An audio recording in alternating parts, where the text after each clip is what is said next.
we're going to attempt to join these guys together. So I'm going to score this part. Might get it a little wet too. Just to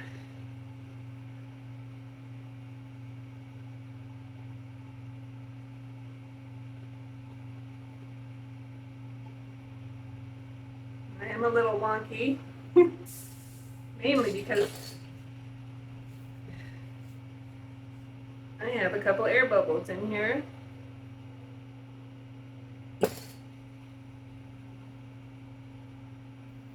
Sometimes I let the air bubbles sit there until it's stiffened up a little bit, and then I pop in and rub it out.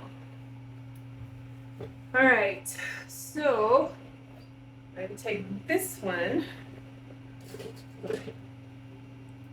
score the inside of this.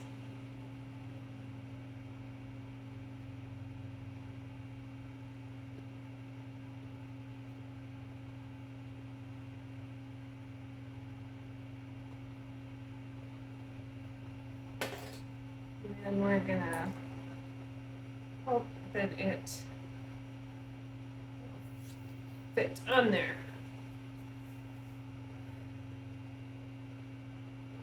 I'm okay if it's a little wider, actually.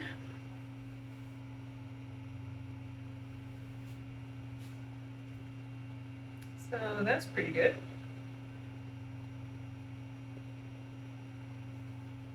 So I'm gonna go ahead and just push this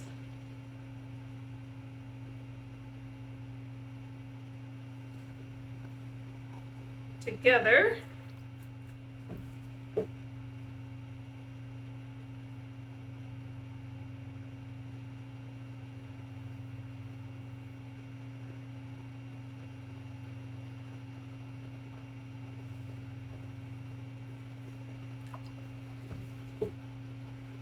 I love my kick wheel for this, because I can just control everything by my feet.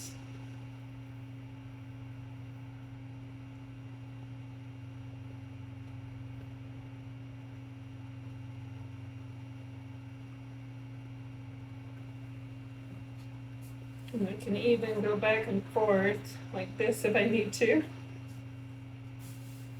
Right there, I need to take away some of that clay.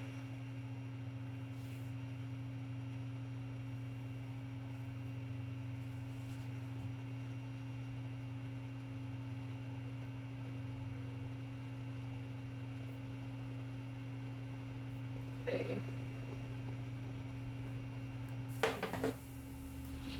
And where is my wire?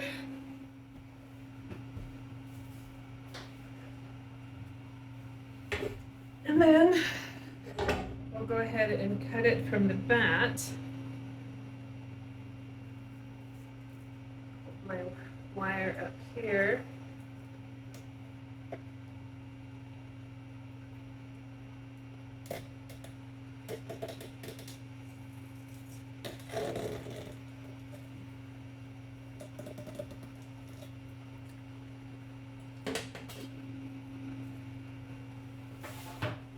All right, so now I need to make sure that that's joined up there.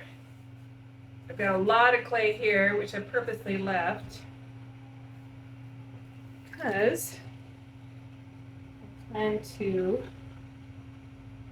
throw this now.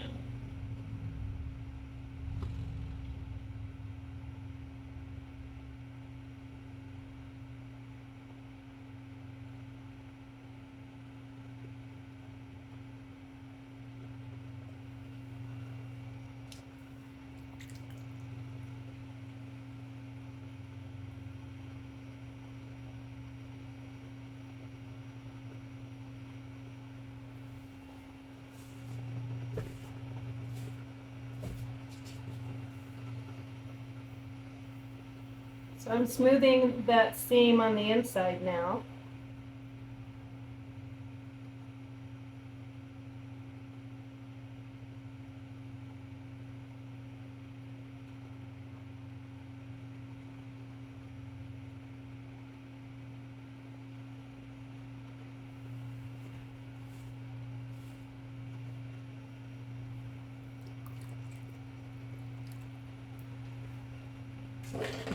Then I'm just going to play with the seam for a bit.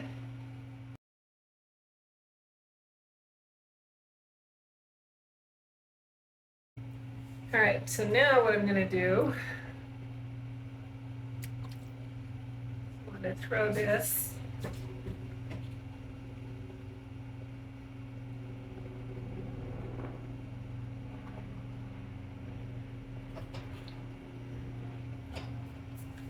but I gotta stand up.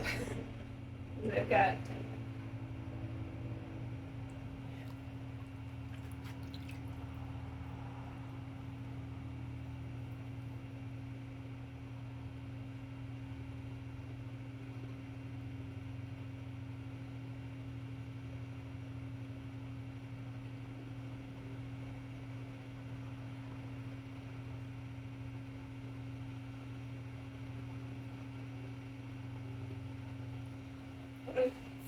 I need some more speed.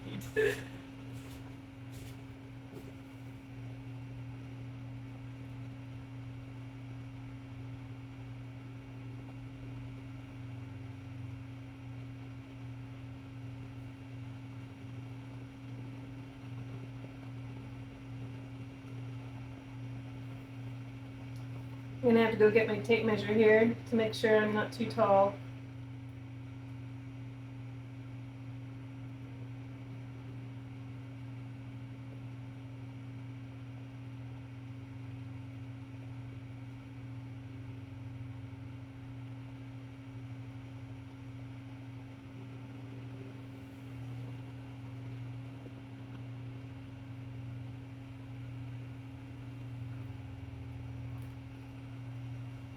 All right, I will be right back. I'll cut my running for the tape measure out. Okay, I know I can go 26 inches, 26 and a half if I take out, oh, I'm fine. I'm at 18 inches right now. So I'm good. All right, cool. So if that's the case, I think I'm gonna color this in some more.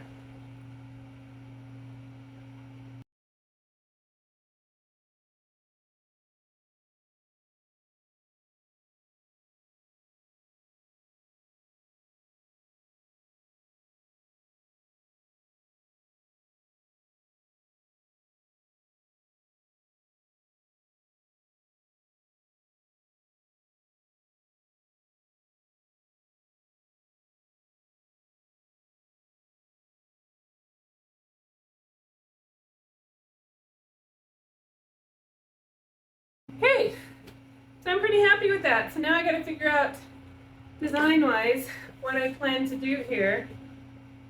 See, I've got kind of a bulge right there. I think I want to get rid of, push that in. Or push it out here.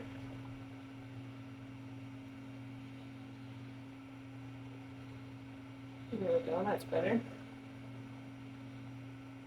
Okay. All right, so we got our base, and we are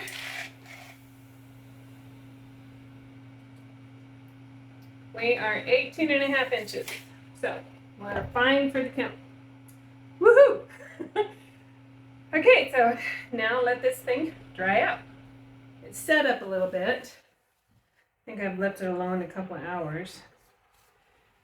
And I'm going to take this dowel and add some decoration.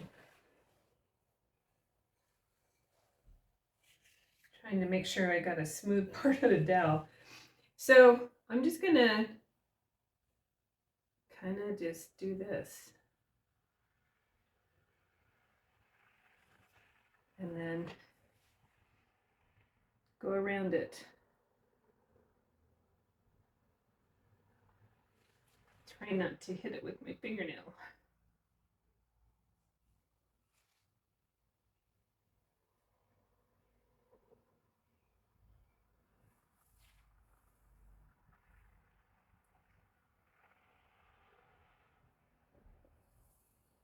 I want a lot of visual interest on this piece. So one of the reasons I threw them thicker too was because I want to possibly carve into some.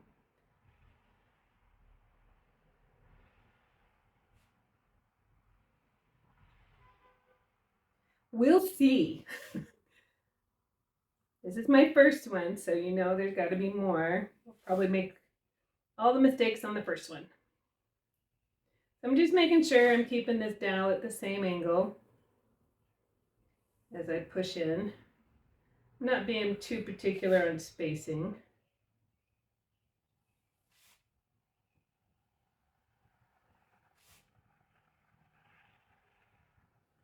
This will help compress that seam a little bit too. And I might go grab my other dowel that's a little smaller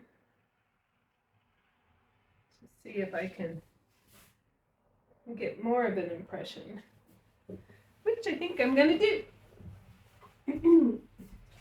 I actually use quite a bit different size dowels in the studio. So this one can get in there just a little bit more.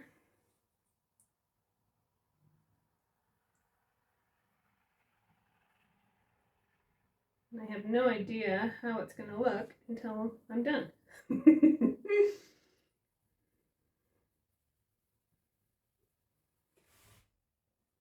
People who draw out detailed plans or blueprints, I'm the type of person that drives you crazy. I can see it in my head, not necessarily on paper. Doesn't translate. Makes it hard for my husband and I when we're doing projects together because he's very logical. He's a computer guy. So I've always said that he's more Vulcan than human. His blood is probably green.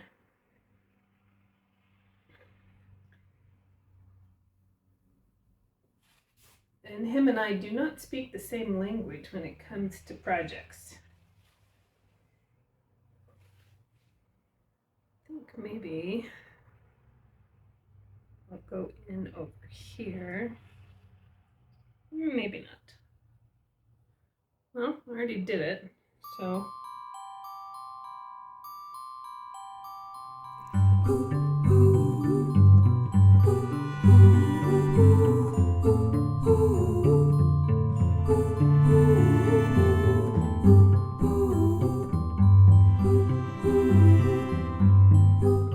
Okay, now I need to think how else I'm going to decorate this. This is a big piece. So I have a lot of real estate here to decorate.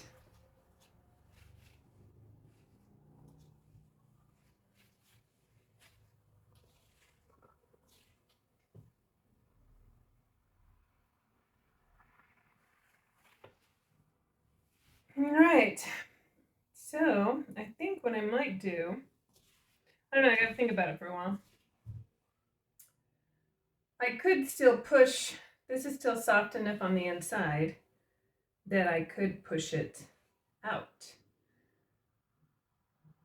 Or I could add coils, you know, pick up and add some coils going around, you know, from here to here, you know, that might be kind of fun. Or I could carve it. I'm not sure. So while I'll turn you off, while sometimes I have to sit with a piece. And sometimes it's good to do that. Cover them up. Let the ideas brew in your mind. And try them out. Which is probably what I'm going to do. Especially since I'm not sure time-wise how much time I actually will have with this piece. I'm actually very impressed that I got this much done. So, I'm going to cover it up and then see what else we do with it. Okay, so this one is definitely going to be it's the biggest piece, and definitely going to be the most difficult. Mainly because I don't know, I've left it to the end, and I haven't set. I kind of wanted to do, actually let me bring it over there. This base, I kind of wanted to do something that was like that. And that's obviously not going to work with what I've ended up with since I made it taller. But what I'm going to, a lot of times it's really good to sit with a piece. I do want to make sure I'm staying in the round. I'm good. Okay. So sometimes you just have to sit down and look at a piece. And that's kind of where I'm at today. I'm going to go ahead and extrude some coils with my extruder. I have that right there. So I'm going to play with some coils and see if I land on an idea. So probably speed you up for this, since I have no idea where I'm going. Which is actually part of the fun. I actually like the fact that I really don't have any idea. So I'm just going to play and see what I come up with. We'll go from there.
I'm calling this one. Kind of got a little carried away. I really like this. I kind of wish I'd stopped here. But, you know, by the time it's all together, it'll probably be fine. I always tend to over-decorate. And something like this, I think would be fine to over-decorate. I don't know. We'll see. By the time, I probably won't, like, I'll probably glaze just one color to kind of calm it down. But anyway, it's kind of cool. So I have, I think, just the middle piece for the, oh, I tell you, you can just sit and tinker forever. But I'm going to put this under plastic, let it dry slow. It started looking like a seed pod to me until I put the medallion flowers on it. But that's okay. So it is what it is. I mean, I like it. It's cool. I think when it's all together, I did repeat these flowers in the piece, in other pieces, so that'll help unify it. So, and this is just a flower that I made. I believe I made this stamp off of a silk flower and then cut it out and use it quite often, actually. It's actually a really handy one. So if you, sometimes the flowers in the garden don't hold up to being pressed in the clay. And so check out silk flowers. Sometimes they work too, and then you can create your own stamps from that. All right, I'm gonna take a break, and whatever I decide for the middle of the circle base, I don't want to see a pipe through the middle, so I got to put something in the middle. And so I will also film that, and then everything gets to dry and be fired, and this was super fun. All right, so I'll pick you up. I'll quit fiddling and go get some dinner and pick you up when I do that other piece. Okay? Hey, hi Pottery peeps. So the camera's clear over there at the end of the table because I can't get what I'm about to show you in the frame without having you 6 feet away. So here is the base all finished, and I'm happy with it. Especially, you know, when I made it, it's like, don't know if I was thrilled, but when you do this, it comes to life. So these are the two main pieces, and look how tall they are. All right, so these guys are at 26.5 inches.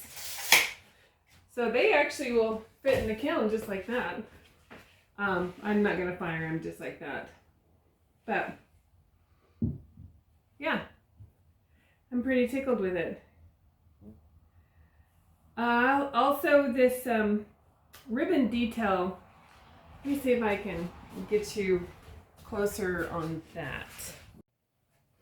Okay, so I wanted to show this ribbon detail closer. It's actually really super fun. And I first saw this years ago on the Potter's Journal. And he's actually been following along, which is super cool because I've followed him for years.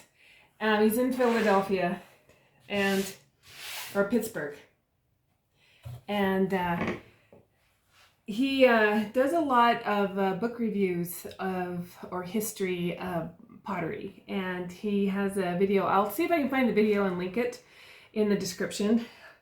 But it's a medieval pot that he was researching, and they did this type of detail on the pot, and so he recreated it. And with him, he did the coils, and then he pressed his fingers in, which is really, really cool too, but it's a little faster with a dowel.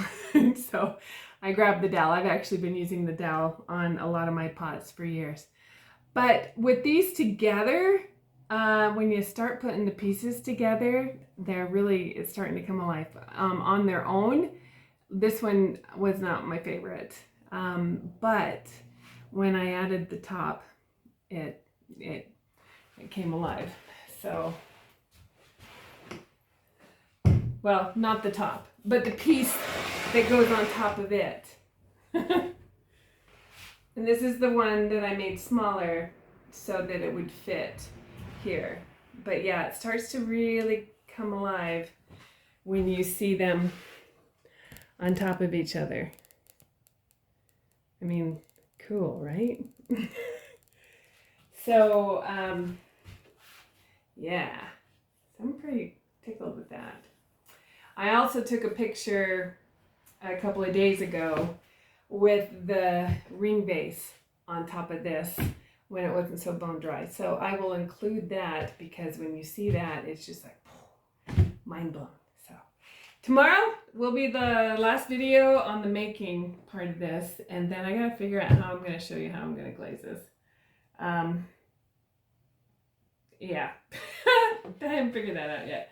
So I will, the video tomorrow will be on the piece or pieces that go inside the actual ring base to hide the pipes, so I don't see the hardware. I don't want to see the hardware. I just want to see the beautiful piece that's coming alive. It's really coming alive right before my eyes. It's really cool. Anyway, have a great evening. Hope this inspires you. I know a lot of you have told me that you're making your own. Super, super fun project. And as usual, looking at a piece, I need to go get my little tool. I gotta fix something. This one is gonna take the longest to dry out because, for one thing, it's two pieces together, and I always dry those super slow. So I'm hoping that this one's already bone dry. And, well, no, it's not. You can always feel moisture in things if you feel any coldness. A key is to put it up to your face. And if it's cold, don't put it in your kiln. I've had things blow up before just because I'm not patient. So it's on its shelf, continue to dry out. This one I'll wrap up for the night. Basically now at this point I am opening up the plastic and allowing it to get some air movement, but I don't want any breeze. So I will, actually I'll show you what I'll do. So I have the plastic and I used, they are dry cleaner bags and I buy them in quantity and use them over and over again. So this one I've actually tied the top. So I will, at this point, loosely wrap it like that. And then I will make sure that my bottom, it'll sit up on top of the shelf if I pick it up again. I don't know if I will at this point. And put it up on top of the shelf, and then I just kind of open up the bag. So I don't have any direct breeze, but it does allow for more air to get under here. And I'll just kind of poof the bag rather than having it, you know, when it's first done, I would wrap it tighter, so less air, and then just kind of poof that bag, let air get around it. Okay, anyway, I hope this was helpful, and we will see you tomorrow in the next one. Okay, have a good night.